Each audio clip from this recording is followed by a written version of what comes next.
He was probably the best dad I could have ever asked for, and he's a friendly giant. Everyone talked about how kind he was and his willingness to help others out, and I was so fortunate to call him my dad. And biggest hands, he was 6'5", 280 pounds, just an absolute monster. But he had a heart of gold. He took care of our family, and he was always family first. He would drive us everywhere. Had 4 kids in hockey and lacrosse all at once, and he was always on the go. He was always supporting us, always coaching, and making all the other parents around smile. And it was so special to look up into the stands and see him having a group of parents around, all laughing, and my dad in the middle, probably cracking off some jokes. And just looking at that photo, he's complete goofball all the time, and I think I'm kind of just like him. And everyone who crossed paths with him, he always gave them the time of day and shared some laughs and was always there to help others out. And that's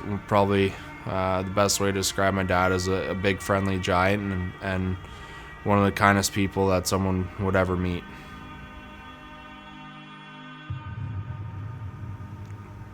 I was so young, 18 years old, and it was probably the worst day of my life. Was having that phone call from my mom and her having to tell me some bad news that my dad passed away. It was obviously the worst phone call of my life, and definitely unexpected, and it was not easy at all.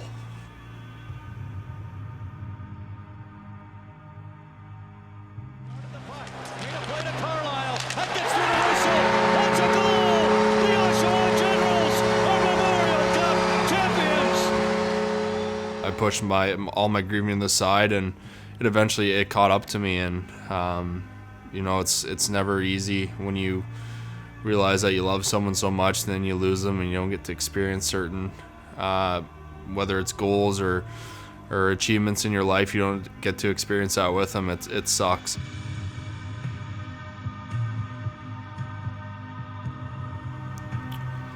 Thank you. I never had the opportunity to tell him how much I loved him, and never gave him the opportunity to say thank you for everything that he did for myself and through my sporting career, and now moving past that into my real life job. And he raised me into the person that I truly want to be, and I would just say thank you and give him a big hug.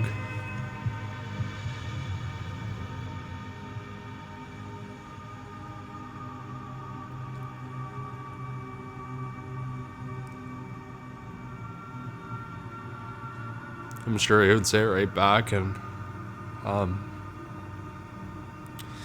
I know he loves me and my family, and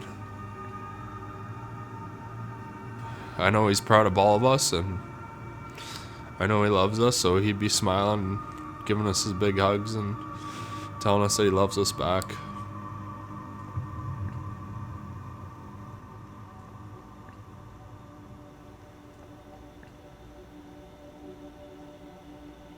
Smile as much as you can and make jokes and enjoy life. I think that's what I would tell myself back then, and just enjoy life to the fullest as much as you can. And that's what your loved one would want, and especially my dad. He lived life that way, having fun and enjoyed every moment, and I would tell myself to do the exact same.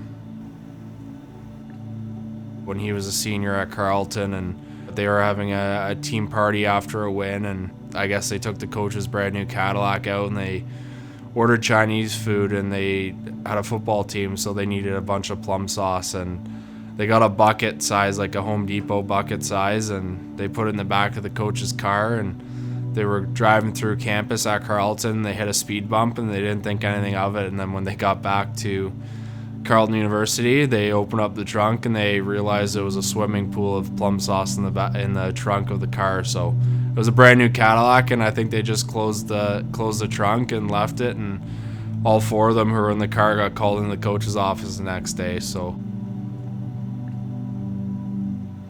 I remember when I first started my foundation, as selfish as this sounds, I was doing it for myself too, and to help myself get through the grieving process, because if I'm able to help others just like my dad helped, it certainly helps me at the end of the day. And to be able to put a smile on a younger child's face who's been going through a difficult time like I was at the time, and even right now.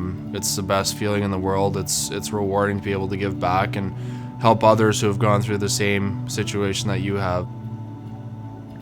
Everybody grieves differently. I know some people may not be as close with their loved one when they pass away, and it could be a few weeks, few months, a couple of years, who knows, but there should never be any pressure on someone or saying things that will trigger them even more, like, oh, suck it up, it's been X amount of years since your loved one's passed, or it's time to move on. No, it's not time to move on. It's whatever you feel comfortable with at the end of the day, and it's a process. It's not, no one needs the exact set amount of time to be done their grieving. I know I never will be.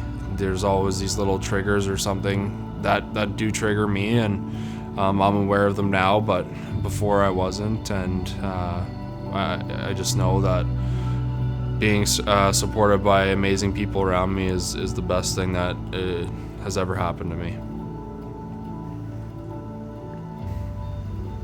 I know firsthand how important this support is for grieving children and their families, especially given the times right now. There is no time more critical to help out these families in need. Please click the link below to help support grieving children and their families in your community today. My name is Will Petschenig, and your heart is like mine.